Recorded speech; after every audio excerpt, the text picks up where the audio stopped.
Dear colleagues, I am glad to welcome everyone to the next meeting of the Business Council under the Minister of Foreign Affairs.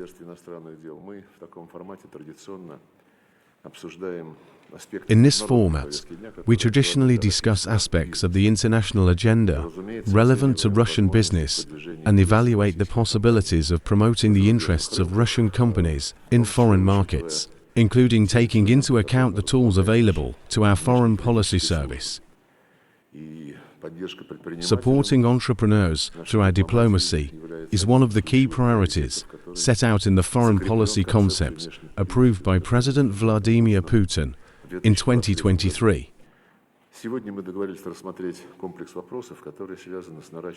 Today we agreed to consider a range of issues related to increasing practical cooperation in the Central Asian area.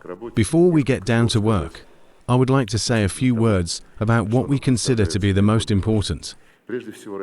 First of all, Russia remains one of the leading trade and economic partners of the Central Asian region. Our total trade turnover with them exceeds $45 billion per year.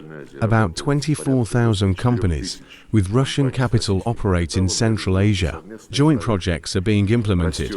The share of payments in national currencies is growing, and the transport and logistics infrastructure is improving. In Central Asian countries, there is a steady interest in attracting Russian enterprises to stimulate business activity. It also contributes to the deepening of economic integration in accordance with the agreements reached at the level of presidents and heads of government. We see that our partners welcome the expansion of Russian participation in infrastructure projects. An important tool for this is the use of resources from the Eurasian Development Bank and relevant programs of the Eurasian Economic Commission.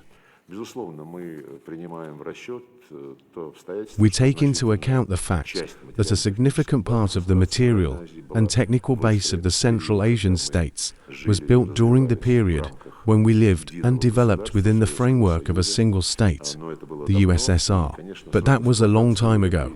The service life of this infrastructure is quite long, in many cases exceeding industry standards. In this regard, it is natural that modern Russian technologies and equipment are in high demand in the region.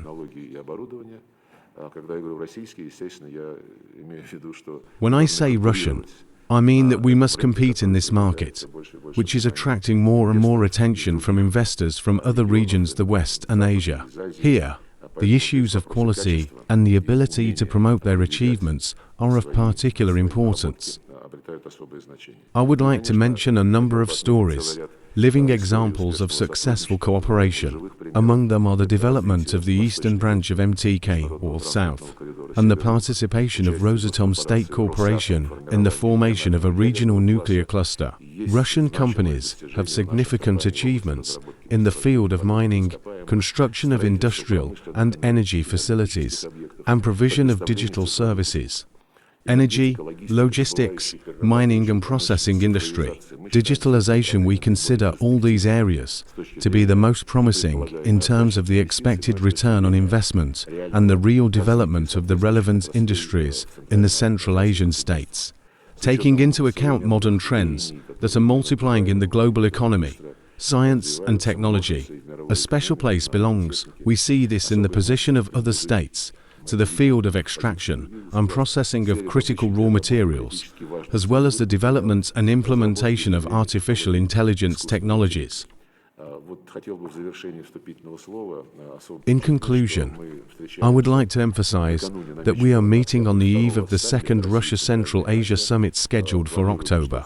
It is planned that it will be held in Dushanbe in connection with the summit of the Commonwealth of Independent States. The heads of 6 states, Central Asia plus Russia, plan to discuss the full range of issues of interaction. The agenda will include cooperation in trade, economic, investment, industrial, scientific and technological fields, etc. I am confident that the decisions and recommendations that we will formulate and hopefully approve today will be useful in the context of preparations for the upcoming summit. Dear viewers, subscribe to social networks that are convenient for you. We're on YouTube, Tik-Tok, and Telegram. Links in the description of the video or in the description of the channel. Thanks for watching.